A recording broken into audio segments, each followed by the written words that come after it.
Paraworld by Swedish Player 97. Read by Pommel Knight.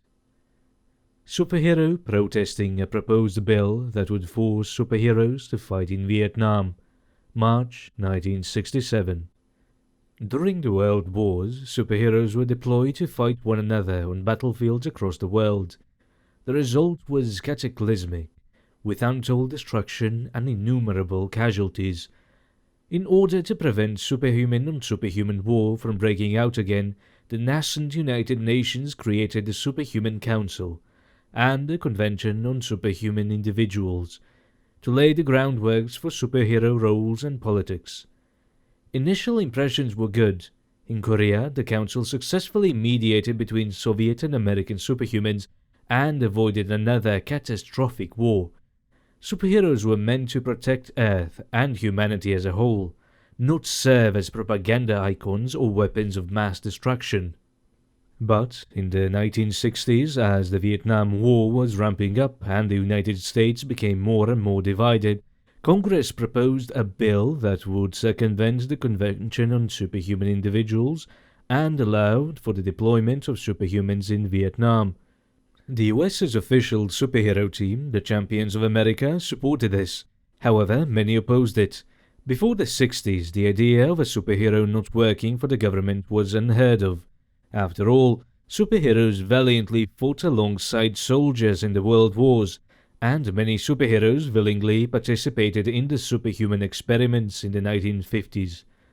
As such, if the bill passed, all American superheroes would be obliged to serve their country in Vietnam. For the first time, the American superhero community was divided.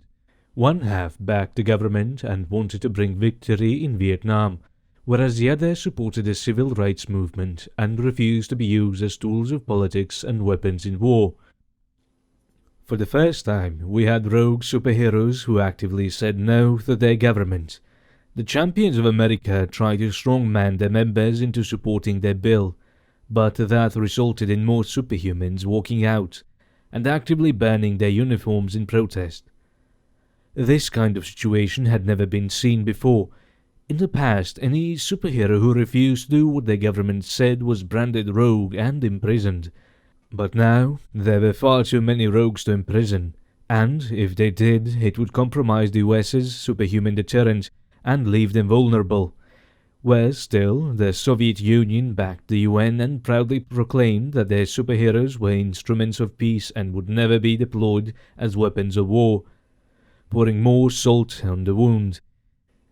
The world turned their eyes on America, and the whole debacle became a symbol of shame. In the end, the civil rights movement succeeded. The bill was not passed and the US pulled out of Vietnam.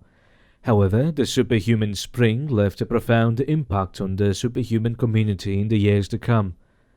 Through the 70s, the Champions of America continued to serve their government and protect America from supernatural threats. But the rogue superhumans refused to return.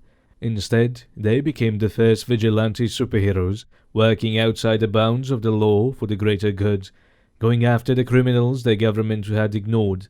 Ultimately, the shift in the superhero community helped build what would become the archetypical superhero in the 1980s, one who serves their country and the people but is not afraid to say no if they are ever ordered to act outside of what a superhero is supposed to be.